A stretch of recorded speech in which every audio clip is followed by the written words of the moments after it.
Chapter 16. Overseers, how they are armed and accompanied the homicide. His execution at Marksville. Slave drivers appointed driver.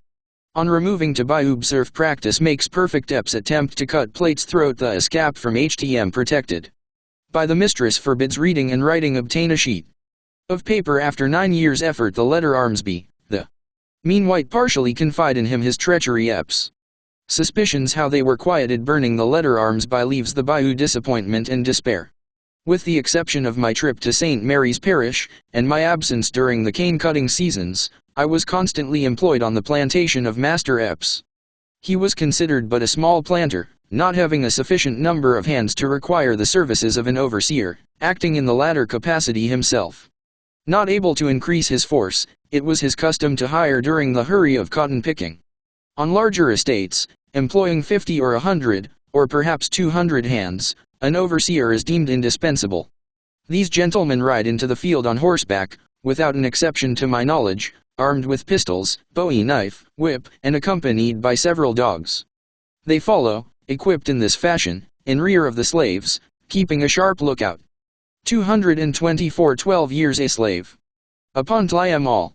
The requisite qualifications JXL_and_ overseer are utter heartlessness, brutality, and cruelty.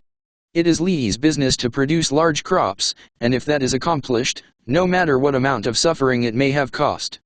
The presence of the dogs are necessary to overhaul a fugitive who may take to his heels, as is sometimes the case, when faint or sick, he is unable to maintain his row, and unable, also, to endure the whip. The pistols are reserved for any dangerous emergency, there having been instances when such weapons were necessary. Goaded into uncontrollable madness, even the slave will sometimes turn upon his oppressor. The gallows were standing at Marksville last January, upon which one was executed a year ago for killing his overseer. It occurred not many miles from Epps' plantation on Red River. The slave was given his task at splitting rails. In the course of the day the overseer sent him on an errand, which occupied so much time that it was not possible for him to perform the task. The next day Lie was called to an account, but the loss of time OCKC won by the errand was no excuse, and he was ordered to kneel and bare his back for the reception of the lash. They were in the woods alone beyond the reach of sight or hearing. The boy submitted until maddened at such injustice, and insane with pain, he sprang to his feet, and seizing an axe, leader ally chopped the overseer in pieces. He made no attempt whatever at concealment, but hastening to his master, related the whole affair, and declared himself slave drivers. 225. Ready to expiate the wrong by the sacrifice of his life. He was led to the scaffold, and while the rope was around his neck, maintained an undismayed and fearless bearing, and with his last words justified the act. Besides the overseer, there are drivers tinder him, the number being in proportion to the number of hands in the field. The drivers are black, who, in addition to the performance of their equal share of work, are compelled to do the whipping of their several gangs. Whips hang around their necks, and if they fail to use them thoroughly, are whipped themselves. They have a few privileges, however. For example, in cane cutting the hands are not allowed to sit down long enough to eat their dinners. Carts filled with corn cake, cooked at the kitchen, are driven into the field at noon. The cake is distributed by the drivers, and must be eaten with the least possible delay. When the slave ceases to perspire, as he often does when taxed beyond his strength, he falls to the ground and becomes entirely helpless. It is then the duty of the driver to drag him into the shade of the standing cotton or cane, or of a neighboring tree, where he dashes buckets of water upon him, and uses other means of bringing out perspiration again, when he is ordered to his place, and compelled to continue his labor. At Huff Power, when I first came to Epps, Tom, one of Robert's Negroes, was driver. He was a burly J*. 226 12 years a slave. Fellow, and severe in the extreme. After Epps' removal to Bayou Boeuf, that distinguished honor was conferred upon myself. Up to the tune of my departure I had to wear a whip about my neck in the field. If Epps was present, I dared not show any lenity, not having the Christian fortitude of a certain well-known Uncle Tom sufficiently to brave his wrath, by refusing to perform the office. In that way, only, I escaped the immediate martyrdom he suffered, and, withal, saved my companions much suffering, as it proved in the end. Epps, I soon found, whether actually in the field or not, had his eyes pretty generally upon us. From the piazza, from behind some adjacent tree, or other concealed point of observation, he was perpetually on the watch. If one of us had been backward or idle through the day, we were apt to be told all about it on returning to the quarters, and as it was a matter of principle with him to reprove every offense of that kind that came within his knowledge, the offender not only was certain of receiving a castigation for his tardiness, but I likewise was punished for permitting it. If, on the other hand, he had seen me use the lash freely, the man was satisfied. Practice makes perfect, truly, and during my 8 years' experience as a driver, I learned to handle the whip with marvelous dexterity and precision, throwing the lash within a hair's breadth of the back, the ear, the nose, without, however, touching either of them. If Epps was observed at a distance, or we had reason to AP. Appointed driver. 227. Prehendli was sneaking somewhere in the vicinity, I would commence plying the lash vigorously, when, according to arrangement, they would squirm and screech as if in agony, although not one of them had in fact been even grazed. Patsy would take Xazion, if he made his appearance presently, to mumble in his hearing some complaints that Piatt was lashing them the whole time, and Uncle Abram, with an appearance of honesty peculiar to himself, would declare roundly I had just whipped them worse than General Jackson whipped the enemy at New Orleans. If Epps was not drunk, and in one of his beastly humors, this was, in general, satisfactory. If he was, some one or more of us must suffer, as a matter of course. Sometimes his violence assumed a dangerous form, placing the lives of his human stock in jeopardy. On one occasion the drunken madman thought to amuse himself by cutting my throat. He had been absent at Holmesville, in attendance at a shooting match, and none of us were aware of his return. While hoeing by the side of Patsy, she X1 claimed, in a low voice, suddenly, Piatt, DSE old hog job beckoning me to come to him. Glancing sideways, I discovered him in the edge of the field, motioning and grimacing, as was his habit when half intoxicated. Aware of his lewd intentions, Patsy began to cry. I whispered her not to look up, and to continue at her work, as if she had not observed him. Suspecting the truth of the matter, however, he soon staggered up to me in a gr8 at rage. 228 12 Tears a slave. What did you say to Pats? He demanded, with an oath. I made him some evasive error, which only had the effect of increasing his violence. How long have you owned this plantation, say? You d-nigger, he inquired, with a malicious sneer, at the same time taking hold of my shirt col jar with one hand, and thrusting the other into his pocket. I'll cut your black throat, that's what I'll do, drawing his knife from his pocket as he said it.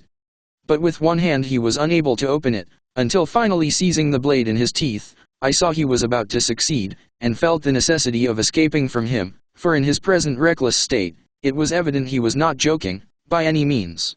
My shirt was open in front, and as I turned round quickly and sprang from him, while he still retained his gripe, it was stripped entirely from my back.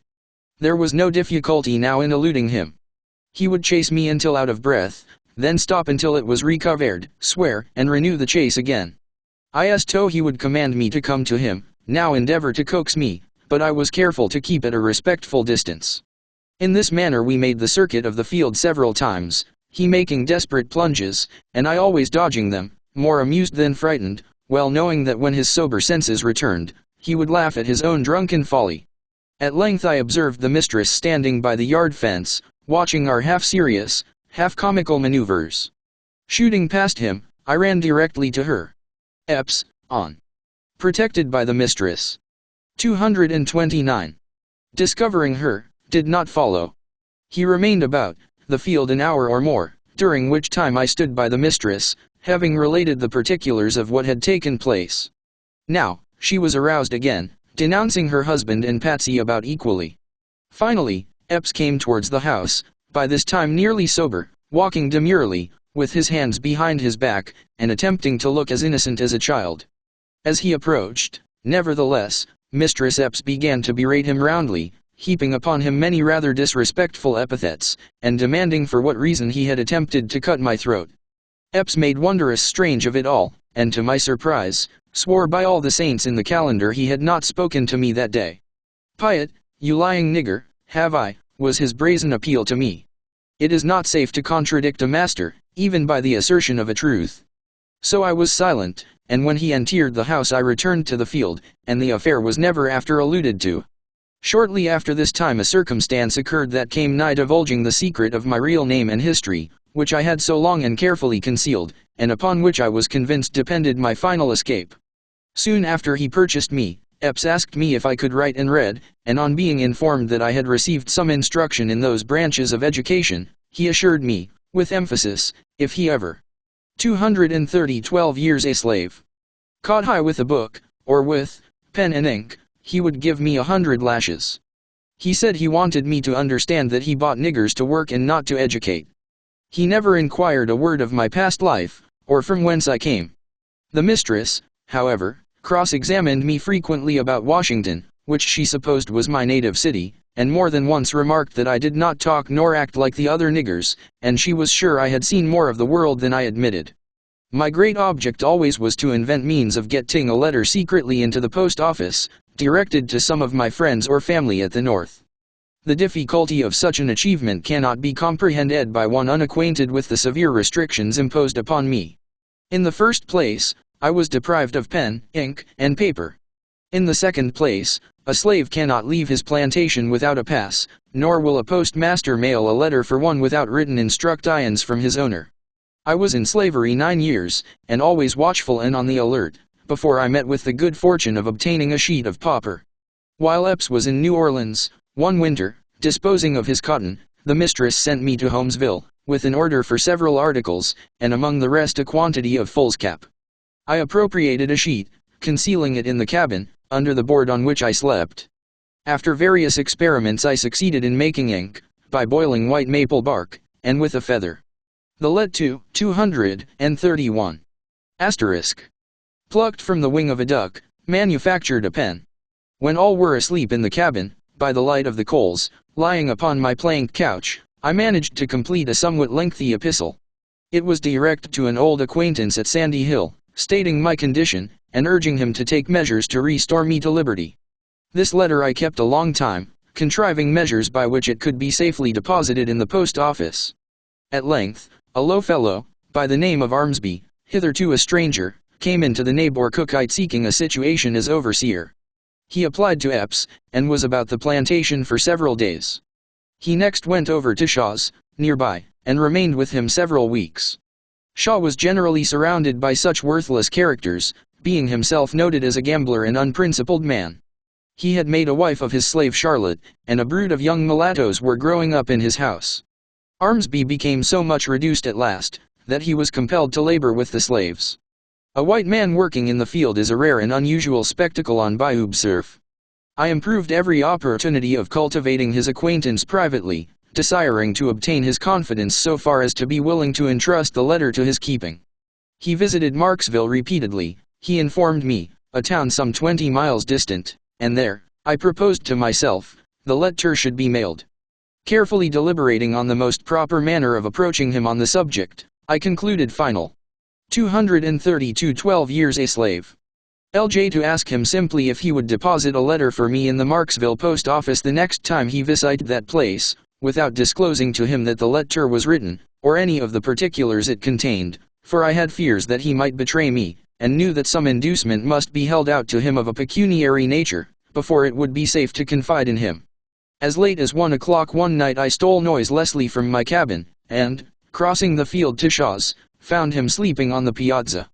I had but a few picayunes, the proceeds of my fiddling performances, but all I had in the world I promised him if he would do me the favor required. I begged him not to expose me if he could not grant the request. He assured me, upon his honor, he would deposit it in the Marksville post office, and that he would keep it an inviolable secret forever. Though the letter was in my pocket at the time, I dared not then deliver it to him, but stating I would have it written in a day or two, bade him good night, and returned to my cabin. It was impossible for me to expel the suspicions I entertained, and all night I lay awake, revolving in my mind the safest course to pursue.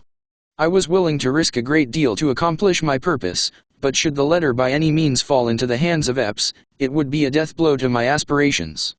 I was perplexed in the extreme. My suspicions were well founded, as the sequel demonstrated. The next day but one, while scraping cotton in the field, Epps seated himself on the line fence. Epps' suspicions. 233. Between Shaw's plantation and his own, In SNCH a position is to overlook the scene of our labors. Presently Armsby made his appearance, and, mounting the fence, took a seat beside him. They remained 2 or 3 hours, all of which time I was in an agione of apprehension. That night, while broiling my bacon, Epps entered the cabin with his rawhide in his hand. "Well, boy," said he, "I understand I've got a larned nigger, that writes letters, and tries to get white fellows to mail 'em. Wonder if you know who he is?" My worst fears were realized, and although it may not be considered entirely creditable, even under the circumstances, yet a resort to duplicity and downright falsehood was the only refuge that presented itself. "Don't know nothing about it, Master Epps," I answered him, assuming an air of ignorance and surprise. "Don't know nothing at all about it, sir."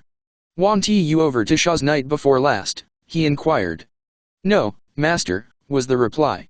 "Havn't you asked that fellow, Armsby, to mail a letter for you at Marksville?" "Why, Lord, master, I never spoke 3 words to him in all my life." "I don't know what you mean." "Well," he continued, "Armsby told me today the devil was among my niggers, that I had one that needed close watching or he would run away, and when I asked him why, he said you come over to 234 12 years a slave. Shaw's, and waked him up in the night, and wanted him to carry a letter to Marksville. What have you got to say to that, H.A.?" "All I've got to say, master," I replied, "is, there is no truth in it. How could I write a letter without any ink or paper? There is nobody I want to write to, 'cause I hain't got no friends living as I know of. That Armsby is a lying, drunken fellow, they say, and nobody believes him anyway. Ton know I always tell the truth, and that I never go off the plantation without a pass. Stow, master, I can see what that Armsby is after, plain enough. Didn't he want you to hire him for an overseer?" "Yes, he wanted me to hire him," answered Epps. "That's it," said I, "he wants to make you believe we're all going to run away, and then he thinks you'll hire an overseer to watch us. He just made that story out of whole cloth, 'cause he wants to get a situation. It's all a lie, master, you may depend on t." Epps mused a while, evidently impressed with the plausibility of my theory, and exclaimed, "I'm d.d. piet, if I don't believe you tell the truth. He must take me for a soft, to think he can come it over me with them kind of yarns, mustn't he? Maybe he thinks he can fool me, maybe he thinks I don't know nothing, can't take care of my own niggers, eh? Soft soap old Epps, eh? Ha, ha, ha. Dn Arnisby. Set the dogs on him, piet," and with many other comments descriptive of Armsby's general character, and his capability of taking care of disappointment and despair. 235. His own business, and attending to his own niggers, Master Epps left the cabin. As soon as he was gone I threw the letter in the fire, and, with a desponding and despairing heart, beheld the epistle which had cost me so much anxiety and thought, and which I fondly hoped would have been my forerunner to the land of freedom, writhe and shrivel on its bed of coals, and dissolve into smoke and ashes. Armsby, the treacherous wretch, was driven from Shaw's plantation not long subsequently, much to my relief, for I feared he might renew his conversation, and perhaps induce Epps to credit him. I knew not now whither to look for deliverance. Hopes sprang up in my heart only to be crushed and blighted. The summer of my life was passing away. I felt I was growing prematurely old, that a few years more, and toil, and grief, and the poisonous miasmas of the swamps would accomplish their work upon me, would consign me to the grave's embrace, to moulder and be forgotten.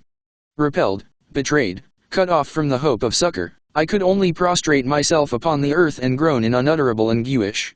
The hope of rescue was the only light that cast a ray of comfort on my heart. That was now nickering, faint and low. Another breath of disappointment would extinguish it altogether, leaving me to grope in midnight darkness to the end of life. Chapter 17. Wiley disregards the counsels of Aunt Phoebe and Uncle Abram, and is caught by the patrollers. The organization and duties of the latter Wiley runs away speculations in regard to him, his unexpected return, his capture on Red River, and confinement in Alexandria jail discovered by Joseph B. Robbie RTS, subduing dogs in anticipation of escape, the fugitives in the Great Pine Woods captured by Adam Tatum, and the Indians Augustus killed by dogs, Nellie, Eldret's slave woman. The story of Celeste, the concerted movement Lou Cheney, the traitor, the idea of insurrection. The year 1850, down to which time I have now arrived, Omitting many occurrences uninteresting to the reader, was an unlucky year for my companion Wiley, the husband of Phoebe, whose taciturn and retiring nature has thus far kept him in the background. Notwithstanding Wiley seldom opened his mouth, and revolved in his obscure and unpretending orbit without a grumble, nevertheless the warm elements of sociality were strong in the bosom of that silent Ger. In the exuberance of his self-reliance, disregarding the philosophy of Uncle Abram, and setting the counsels of Aunt Phoebe utterly at naught, he had the foolhardiness to essay a nocturnal visit to a neighboring cabin without a pass. While at T.S. indiscretion. 237. So attractive was the society in which he found himself, that, while he took little note of the passing hours, and the light began to break in the east before he was aware.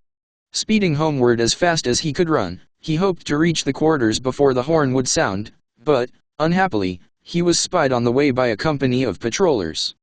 How it is in other dark places of slavery, I do not know, but on Bayou Boeuf there is an organization of patrollers, as they are styled, whose business it is to seize and whip any slave they may find wandering from the plantation.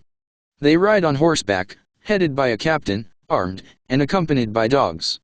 They have the right, either by law, or by general consent, to inflict discretionary chastisement upon a black man caught beyond the boundaries of his master's estate without a pass, and even to shoot him, if he attempts to escape. Each company has a certain distance to ride up and down the bayou. They are compensated by the planters, who contribute in proportion to the number of slaves they own. The clatter of their horses' hoofs dashing by can be heard at all hours of the night, and frequently they may be seen driving a slave before them, or leading him by a rope fastened around his neck, to his owner's plantation. Wiley fled before one of these companies, thinking he could reach his cabin before they could overtake him, but one of their dogs, a great ravenous hound, griped him by the leg, and held him fast. The patrollers whipped him severely, and brought him, a 238 12 years a slave prisoner, to Epps. From Liam received another flagellation still more severe, so that the cuts of the lash and the bites of the dog rendered him sore, stiff, and miserable, insomuch he was scarcely able to move. It was impossible in such a state to keep up his row, and consequently there was not an hour in the day but Wiley felt the sting of his master's rawhide on his raw and bleeding back. His sufferings became intolerable, and finally he resolved to run away. Without disclosing his intentions to run away even to his wife Phoebe, he proceeded to make arrangements for carrying his plan into execution. Having cooked his whole week's allowance, he cautiously left the cabin on a Sunday night, after the inmates of the quarters were asleep. When the horn sounded in the morning, Wiley did not make his appearance. Search was made for him in the cabins, in the corn crib, in the cotton house, and in every nook and corner of the premises. Each of us was examined, touching any knowledge we might have that could throw light upon his sudden disappearance or present whereabouts. Epps raved and stormed, and mounting his horse, galloped to neighboring plantations, making inquiries in all directions. The search was fruitless. Nothing whatever was elicited, going to show what had become of the missing man. The dogs were led to the swamp, but were unable to strike his trail. They would circle away through the forest, then noses to the ground, but invariably returned in a short time to the spot from whence they started. Wilett's capture on Red River. 239. Wiley had escaped, and so secretly and cautiously as to elude and baffle all pursuit. Days and even weeks passed away, and nothing could be heard of him. Epps did nothing but curse and swear. It was the only topic of conversation among us when alone. We indulged in a great deal of speculation in regard to him, one suggesting he might have been drowned in some bayou, inasmuch as he was a poor swimmer, another, that perhaps he might have been devoured by alligators, or stung by the venomous moccasin, whose bite is certain and sudden death. The warm and hearty sympathies of us all, however, were with poor Wiley, wherever he might be. Many an earnest prayer ascended from the lips of Uncle Abram, beseeching safety for the wanderer. In about 3 weeks, when all hope of ever seeing him again was dismissed, to our surprise, he one day appeared among us. On leaving the plantation, he informed us, it was his intention to make his way back to South Carolina to the old quarters of Master Buford. During the day he remained secreted, sometimes in the branches of a tree, and at night pressed forward through the swamps. Finally, one morning, just at dawn, he reached the shore of Red River. While standing on the bank, considering how he could cross it, a white man accosted him, and demanded a pass. Without one, and evidently a runaway, he was taken to Alexandria, the shire town of the parish of Rapides, and confined in prison. It happened several days after that Joseph B. Roberts, 240 years a slave, uncle of Mistress Epps, was in Alexandria, and going into the jail, recognized him. Wiley had worked on his plantation, when Epps resided at Huff Power. Paying the jail fee, and writing him a pass, underneath which was a note to Epps, requesting him not to whip him on his return, Wiley was sent back to Bayou Boeuf. It was the hope that hung upon this request, and which Roberts assured him would be respected by his master, that sustained him as he approached the house. The request, however, as may be readily supposed, was entirely disregarded. After being kept in suspense 3 days, Wiley was stripped, and compelled to endure one of those inhuman floggings to which the poor slave is so often subjected. It was the first and last attempt of Wiley to run away. The long scars upon his back, which he will carry with him to the grave, perpetually remind him of the dangers of such a step. There was not a day throughout the 10 years I belonged to Epps that I did not consult with myself upon the prospect of escape. I laid many plans, which at the time I considered excellent ones, but one after the other they were all abandoned. Isto man who has never been placed in such a situation, can comprehend the 1,000 obstacles thrown in the way of the flying slave.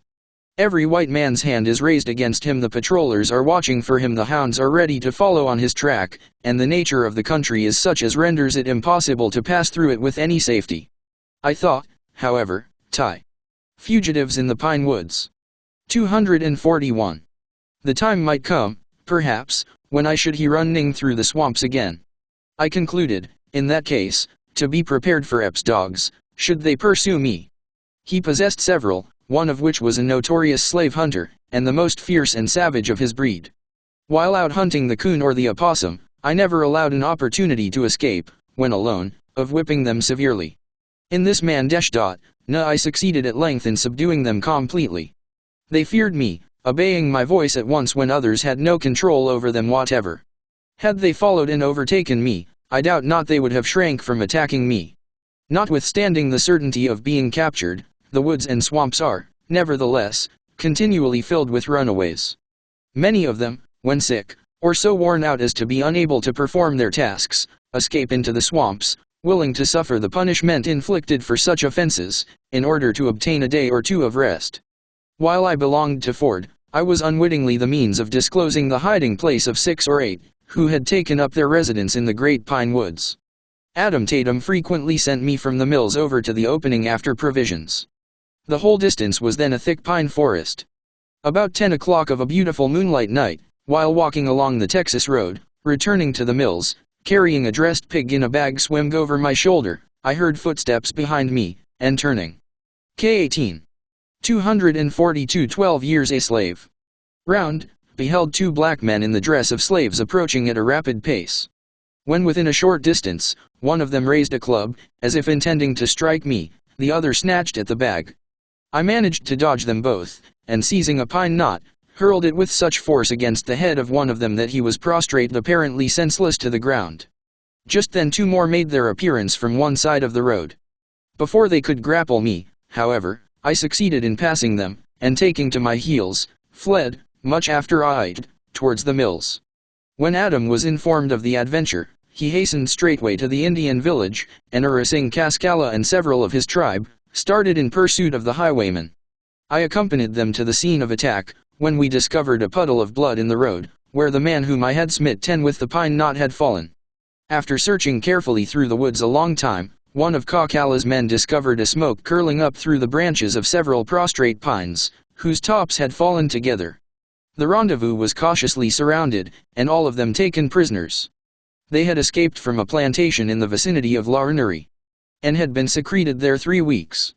They had no evil design upon me, except to frighten me out of my pig. Having observed me passing towards Fort S just at nightfall, and suspecting the nature of my errand, they had followed me, seen me butcher and dress the porker, and start on my return. Augusta is killed by dogs. 243.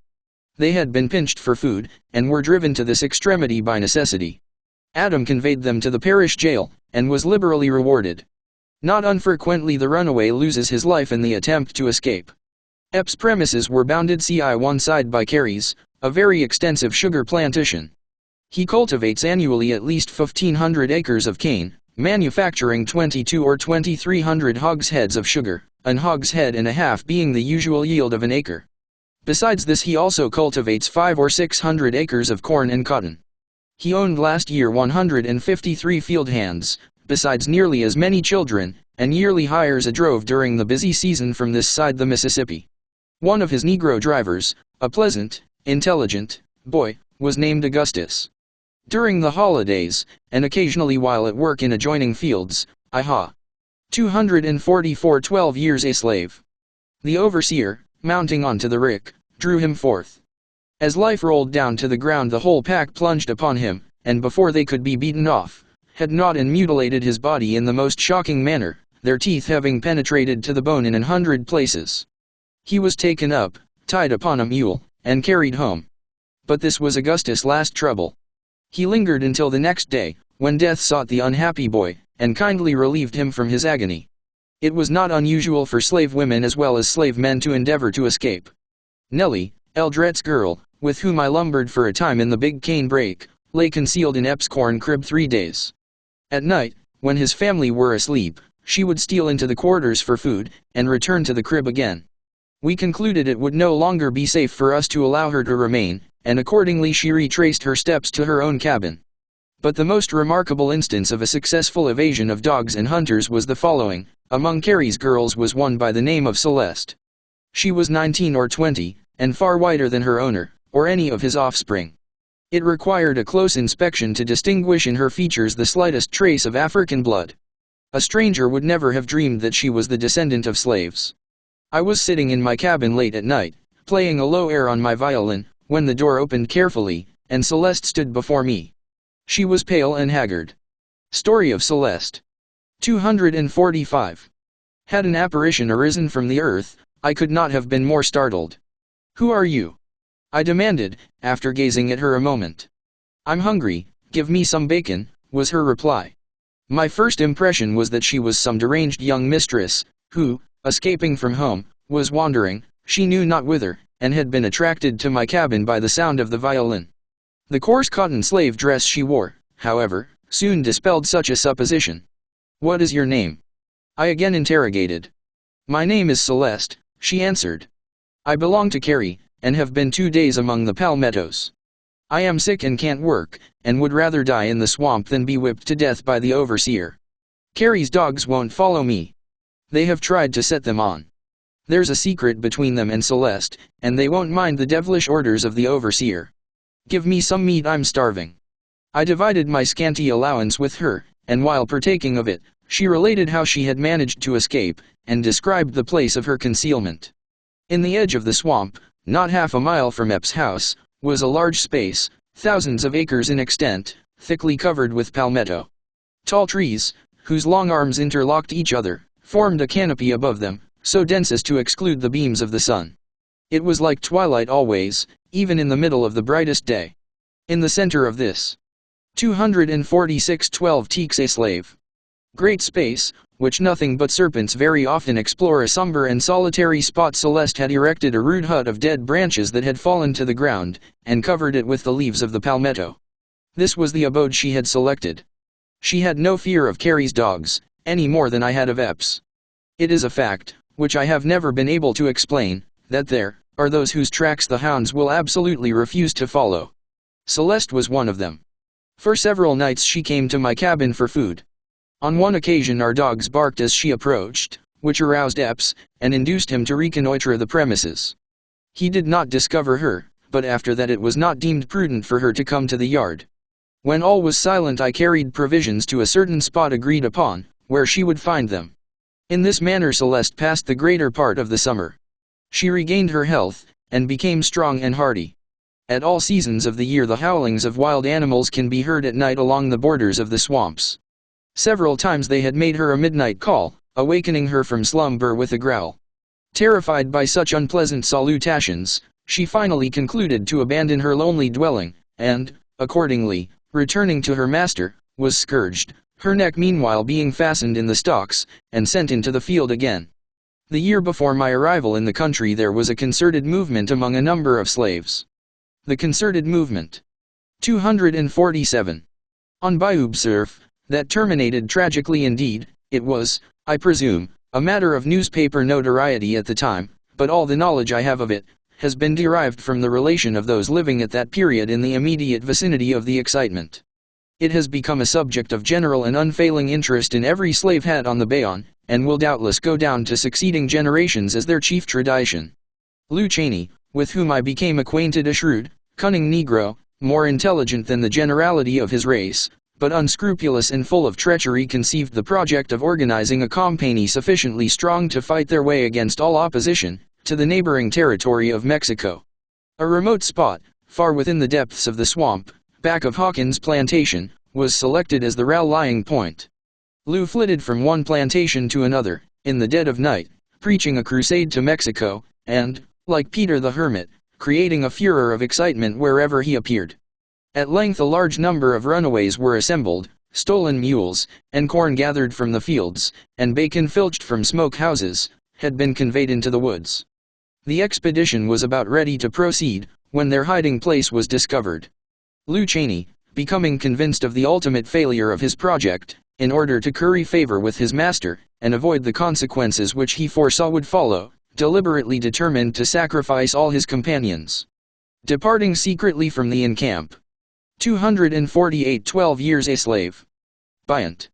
He proclaimed among the planters the number collected in the swamp, and, instead of stating truly the object they had in view, asserted their intention was to emerge from their seclusion the first favorable opportunity, and murder every white person along the bayou. Such an announcement, exaggerated as it passed from mouth to mouth, filled the whole country with terror. The fugitives were surrounded and taken prisoners, carried in chains to Alexandria, and hung by the populace. Is taught only those, but many who were suspected, though entirely innocent, were taken from the field and from the cabin, and without the shadow of process or form of trial, hurried to the scaffold. The planters on Bayou Boeuf finally rebelled against such reckless destruction of property, but it was not until a regiment of soldiers had arrived from some fort on the Texan frontier, demolished the gallows, and opened the doors of the Alexandria prison, that the indiscriminate slaughter was stayed. Lew Cheney escaped, and was even rewarded for his treachery. He is still living, but his name is despised and execrated by all his race throughout the parishes of Rapides and of Oils. Such an idea as insurrection, however, is not new among the enslaved population of Bayou Surf. More than once I have joined in serious consultation, when the subject has been discussed, and there have been times when a word from me would have placed hundreds of my fellow bondsmen in an attitude of defy the idea of insurrection. 240. Ants. Without arms or ammunition, or even with them, I saw such a step would result in certain defeat, disaster, and death, and always raised my voice against it. During the Mexican War I well remember the extravagant hopes that were excited. The news of Vittory filled the great house with rejoicing, but produced only sorrow and disappointment in the cabin. In my opinion, and I have had opportunity to know something of the feeling of which I speak, there are not 50 slaves on the shores of Bayou Surf, but would hail with unmeasured delight the approach of an invading army. They are deceived who flatter themselves that the ignorant and debased slave has no conception of the magnitude of his wrongs. They are deceived who imagine that he arises from his knees, with back lacerated and bleeding, cherishing only a spirit of meekness and forgiveness. A day may come, it will come, if his prayer is heard, a terrible day of vengeance, when the master in his turn will cry in vain for mercy. Chapter 18. O'Neill, the tanner. Conversation with Aunt Phoebe overheard Epps. In the tanning business stabbing of Uncle Abram the Ugly. Wound. Epps is jealous Patsy is missing her return from Shaw's Harriet, Shaw's black wife. Epps enraged Patsy Denisa charges she is tied down naked to 4 stakes. The inhuman flogging flaying of Patsy the beauty of the day. The bucket of salt water, the dress stiff with blood. Patsy grows melancholy, her idea of God and eternity, of heaven and freedom the effect of slave whipping. Epps' oldest son, the child, is father to the man. Wiley suffered severely at the hands of Master Epps, as has been related in the preceding chapter, but in this respect he fared no worse than his unfortunate companions. Spare the rod was an idea scouted by our master. He was constitutionally subject to periods of ill humor, and at such times, however little provocation there might be, a certain amount of punishment was inflicted. The circumstances attending the last flogging, but one that I received, will show how trivial a cause was sufficient with him for resorting to the whip. A Mr. O.L.S. Teal, residing in the vicinity of the Big Pine Woods, called upon Epps for the purpose of Per. O'Neill, the tanner. 251. Chasing me. He was a tanner and courier by occupation, transacting an extensive business, and intended to place me at service in some department of his establishment, provided he bought me. Aunt Phoebe, while preparing the dinner table in the great house, overheard their conversation. On returning to the yard at night, the old woman ran to meet me, designing, of course, to overwhelm me with the news.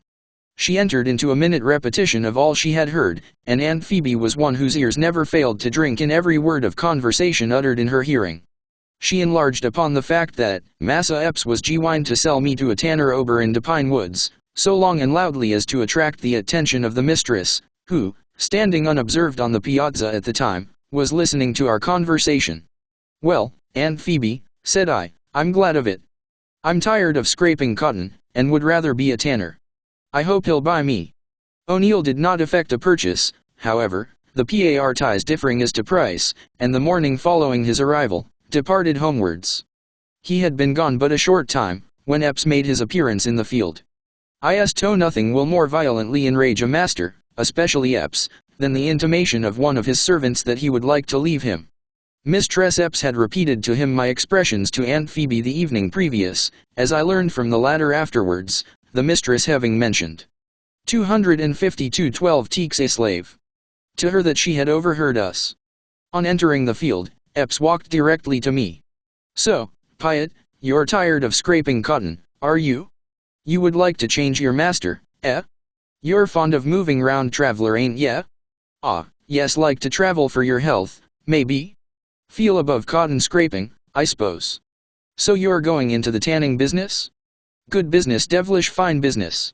Enterprising nigger. Believe I'll go into that business myself. Down on your knees, and strip that rag off your back. I'll try my hand at tanning."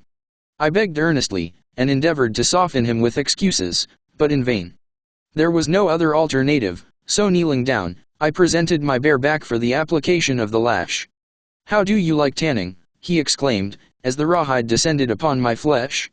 "How do you like tanning, F?" he repeated at every blow. In this manner he gave me 20 or 30 lashes, incessantly giving utterance to the word tanning, in one form of expression or another. When sufficiently tanned, he allowed me to arise, and with a half-malicious laugh assured me, if I still fancied the busyness, he would give me further instruction in it whenever I desired. This time, he remarked, he had only given me a short lesson in tanning. The next time he would curry me down. Uncle Ab, also, was frequently treated with great brutality, although he was one of the kindest and most faithful creatures in the world. He was my stabbing of Uncle Abim. 253. Cabin mate for years. There was a benevolent expression in the old man's face, pleasant to behold.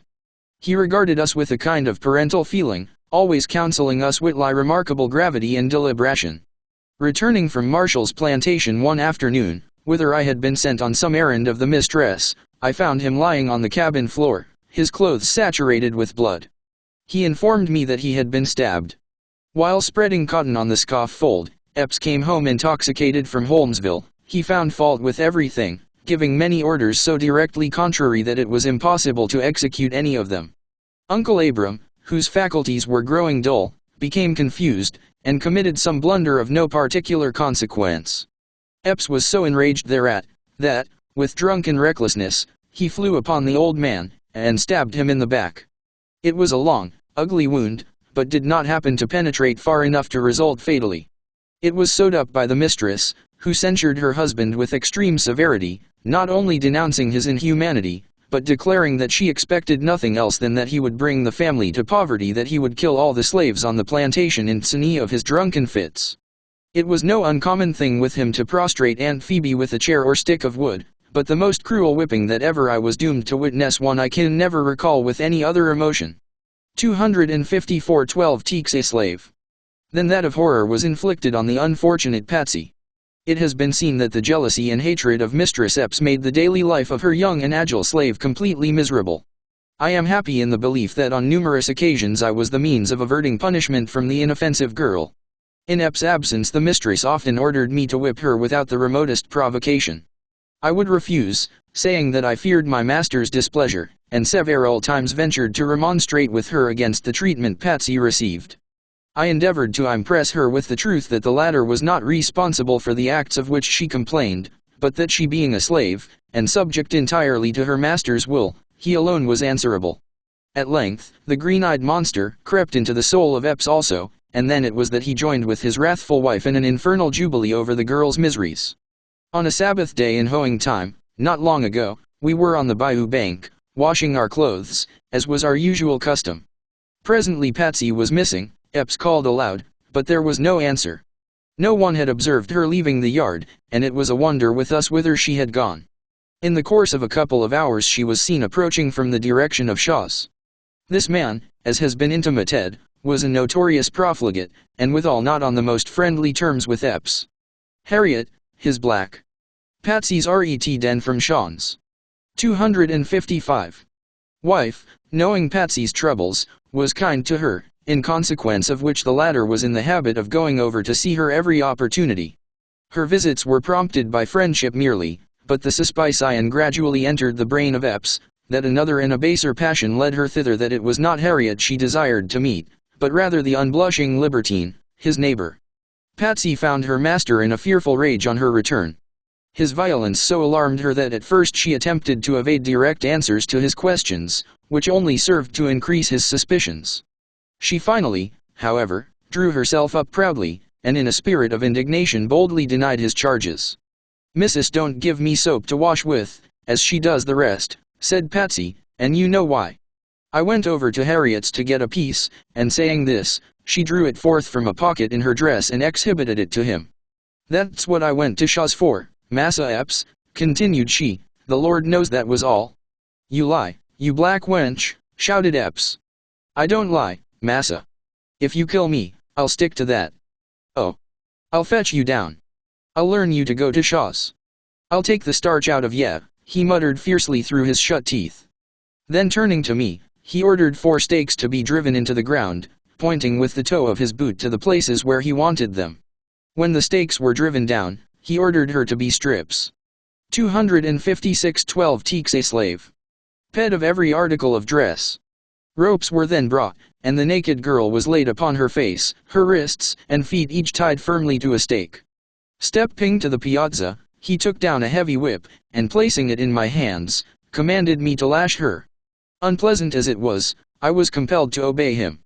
Isto where that day, on the face of the whole earth, I venture to say, was there such a demoniac exhibition witnessed as then ensued. Mistress Epps stood on the piazza among her children, gazing on the scene with an air of heartless satisfaction. The slaves were huddled together at a little distance, their countenances indicating the sorrow of their hearts. Poor Patsy prayed piteously for mercy, but her prayers were vain. Epps ground his teeth, and stamped upon the ground, screaming at me, like a mad fiend, to strike harder. "Strike harder, or your turn will come next, you scoundrel," he yelled. "Oh, mercy, Massa. Oh, have mercy, do. Oh, God. Pity me," Patsy exclaimed continually, struggling fruitlessly, and the flesh quivering at every stroke. When I had struck her as many as 30 times, I stopped, and turned round toward Epps, hoping he was satisfied, but with bitter oaths and threats, he ordered me to continue. I inflicted 10 or 15 blows more. By this time her back was covered with long welts, intersecting each other like network. Epps was yet furious and savage as ever, demanding the staking out axd flogging of the girl Patsy. Flaying of Patsy. 257. If she would like to go to Shaw's again, and swearing he would flog her until she wished she was an hi throwing down the whip, I declared I could punish her no more. He ordered me to go on, threatening me with a severer flogging than she had received, in ease of refusal. My heart revolted at the inhuman scene, and risking the consequences, I absolutely refused to raise the whip. He then seized it himself, and applied it with 10-fold greater force than I had. The painful cries and shrieks of the tortured Patsy, mingling with the loud and angry curses of Epps, loaded the air. She was terribly lacerated, I may say, without exaggeration, literally flayed. The lash was wet with blood, which flowed down her sides and dropped upon the ground. At length she ceased struggling. Her head sank listlessly on the ground. Her screams and supplications gradually decreased and died away into a low moan. She no longer writhed and shrank beneath the lash when it bit out small pieces of her flesh. I thought that she was dying. It was the Sabbath of the Lord. The fields smiled in the warm sunlight, the birds chirped merrily amidst the foliage of the trees. Peace and happiness seemed to reign everywhere, save in the bosoms of Epps and his panting victim and the silent witnesses around him. The tempestuous emotions that were raging there were little in harmony with the calm and quiet beauty of the day. I could look on Epps only with unutterable loathing and abhorrence, and 258 12 years a slave.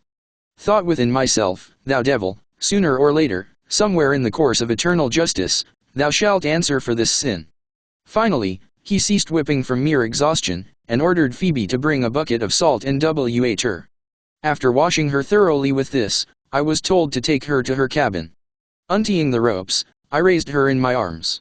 She was unable to stand, and as her head rested on my shoulder, she repeated Ma New York Times, in a faint voice scarcely perceptible, oh, Piet, but nothing further. Her dress was replaced, but it clung to her back, and was soon stiff with blood. We laid her on some boards in the hut, where she remained a long time, with eyes closed and groaning in agony. At night Phoebe applied melted tallow to her wounds, and so far as we were able, all endeavored to assist and console her. Day after day she lay in her cabin upon her face, the sores preventing her resting in any other position. A blessed thing it would have been for her. Days and weeks and months of misery it would have saved her had she never lifted up her head in life again. Indeed, from that time forward she was not what she had been. The burden of a deep melancholy weighed heavily on her spirits. She no longer moved with that buoyant and elastic step. There was not that mirthful sparkle in her eyes that formerly distinguished her. The bounding vigor, the sprightly, laughter-loving spirit of her youth, were gone. She fell into a mournful and desponding mood, and often Patsy's idea of God, NC 259 times would start up in her sleep, and with raised hands, plead for mercy. She became more silent than she was, toiling all day in our midst, not uttering a word. A careworn, pitiful expression settled on her face, and it was her humor now to weep, rather than rejoice. If ever there was a broken heart, one crushed and blighted by the rude grasp of suffering and misfortune, it was Patsy's. She had been reared no better than her masters. The beast looked upon merely as a valuable and handsome animal, and consequently possessed but a limited amount of knowledge. And yet a faint light cast its rays over her intellect, so that it was not wholly dark. She had a dim perception of God and of eternity, and a still more dim perception of a Savior who had died even for such as her. She entertained but confused notions of a future life, not comprehending the distinction between the corporeal and spiritual existence. Happiness, in her mind, was exemption from stripes, from labor, from the cruelty of masters and overseers. Her idea of the joy of heaven was simply rest, and is fully expressed in these lines of a melancholy bard. I ask no paradise on high, with cares on earth oppressed. The only heaven for which I sigh, is rest, eternal rest. It is a mistaken opinion that prevails in some quarters, that the slave does not understand the term, does not comprehend the idea of freedom. Even on 260 12 years a slave. Bayou Bosov, where I conceive slavery exists in its most abject and cruel form, where it exhibits features altogether unknown in more northern states. The most ignorant of them generally know full well its meaning. They understand the privileges and exemptions that belong to it, that it would bestow upon them the fruits of their own labors, and that it would secure to them the enjoyment of domestic happiness. They do not fail to observe the difference between their own condition and the meanest white man's, and to realize the injustice of the laws which place it in his power not only to appropriate the profits of their industry, but to subject them to unmerited and unprovoked punishment, without rem dy, or the right to resist, or to remonstrate. Patsy's life, especially after her whipping, was one long dream of liberty. Far away, to her fancy in immeasurable distance, she knew there was a land of freedom. 1,000 times she had heard that somewhere in the distant north there were no slaves, no masters. In her imagination it was an enchanted region, the paradise of the earth. To dwell where the black man may work for himself, live in his own cabin, till his own soil, was a blissful dream of Patsy's, a dream, alas, the fulfillment of which she can never realize. The effect of these exhibitions of brutality on the household of the slaveholder is apparent. Epps' oldest son is an intelligent lad of 10 or 12 years of age. It is pitiable, sometimes, to see him chas. Epps' oldest son. 261. Ticing, for instance, the venerable Uncle Abram. He will call the old man to account, and if in his childish judgment it is necessary, sentence him to a certain number of lashes, which he proceeds to inflict with much gravity and deliberation. Mounted on his pony, he often rides into the field with his whip, playing the overseer, greatly to his father's delight. Without discrimination, at such times, he applies the rawhide, urging the slaves forward with shouts, and occasional expressions of profanity, while the old man laughs, and commends him as a thoroughgoing boy. The child is father to the man, and with such training, whatever may be his natural disposition, it cannot well be otherwise than that, on arriving at maturity, the sufferings and miseries of the slave will be looked upon with entire indifference. The influence of the iniquitous system necessarily fosters an unfeeling and cruel spirit, even in the bosoms of those who, among their equals, are regarded as humane and generous. Young Master Epps possessed some noble qualities, yet no process of reasoning could lead him to comprehend that in the eye of the Almighty there is no distinction of color. He looked upon the black man simply as an animal, differing in no respect from any other animal, save in the gift of speech and the possession of somewhat higher instincts, and, therefore, the more valuable. To work like his father's mules, to be whipped and kicked and scourged through life, to address the white man with hat in hand, and eyes. 262 12 years a slave. Bent servilely on the earth, in his mind, was the natural and proper destiny of the slave. Brought up with such ideas in the notion that we stand without the pale of humanity, no wonder the oppressors of my people are a pitiless and unrelenting race.